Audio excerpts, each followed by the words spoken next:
মাথার দাম ছিল 1 কোটি টাকা। ভারতের মোস্ট ওয়ান্টেড মাওবাদী শীর্ষ নেতার খেল খতম করলো যৌথ বাহিনী। ছত্তিশগড়ের নারায়ণপুরে নিকেশ কেশব রাও ওরফে বাসব রাজু, তার মৃত্যুর সঙ্গে দেশ জুড়ে মাওবাদী তৎপরতার কোমর ভেঙে গেল বলেই মনে করছে নিরাপত্তা বিশেষজ্ঞরা।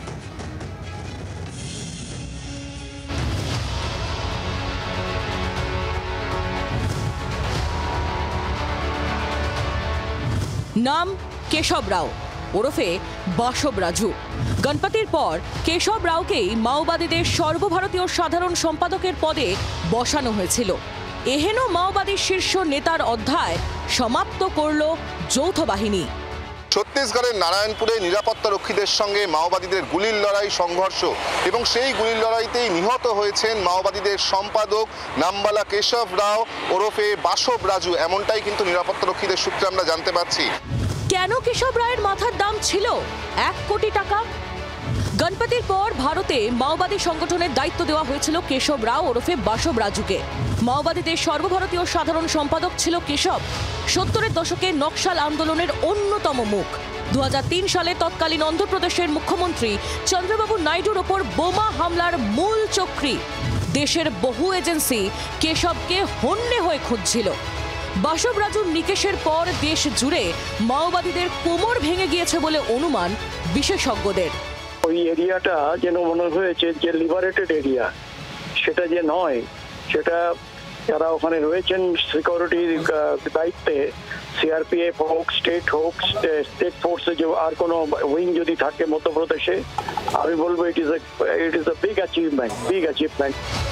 2026-এর মার্চের মধ্যে ভারতকে মাওবাদী মুক্ত করার ডাক দিয়েছিলেন কেন্দ্রীয় স্বরাষ্ট্রমন্ত্রী অমিত শাহ। 31 मार्च 2026 को ये देश नक्सलवाद से मुक्त हो जाएगा। কেশব রাওয়ের মৃত্যু ভারতকে মাওবাদী মুক্ত করার শেষ পর্যায়ে বলেও মনে করা হচ্ছে। ইতিমধ্যেই এ বিষয়ে এক্সে পোস্টও করেছেন অমিত শাহ। তিনি লিখেছেন, নকশালবাদ নির্মূলের যুদ্ধে এক যুগান্তকারী সাফল্য। ছত্তিশগড়ের নারায়ণপুরে এক অভিযানে আমাদের নিরাপত্তা বাহিনী 27 জন ভয়ঙ্কর মাওবাদীকে নিষ্ক্রিয় করেছে, যার মধ্যে সিপিআই মাওবাদী সাধারণ সম্পাদক কেশব রাও ওরফে বাসব রাজুও রয়েছেন। কেশব রাওকে খতম নিরাপত্তা বাহিনীর কাছে কত বড় সাফল্য তা বোঝা যায় খোদ প্রধানমন্ত্রীর পোস্টেও। নরেন্দ্র মোদী লিখেছেন, এই অসাধারণ সাফল্যের জন্য আমাদের বাহিনীর ওপর আমরা গর্বিত। আমাদের সরকার মাওবাদের হুমকি দূর করতে এবং আমাদের জনগণের জন্য শান্তি ও অগ্রগতির জীবন নিশ্চিত করতে প্রতিশ্রুতিবদ্ধ। ছত্তিশগড়ের নারায়ণপুরের এনকাউন্টারে শুধু কেশব রাও নয়, সঙ্গে আরও কমপক্ষে 26 জন মাওবাদীকে খতম করা হয়েছে। সরকারের টার্গেট 2026-এর মার্চের মধ্যে ভারতকে মাওবাদী মুক্ত করার। এদিনের সাফল্য সেদিকেই ইঙ্গিত করছে। ব্যুরো রিপোর্ট, জি24 ঘন্টা। বাংলার আওয়াজ, বাঙালির আবেগ, জি24 ঘন্টা।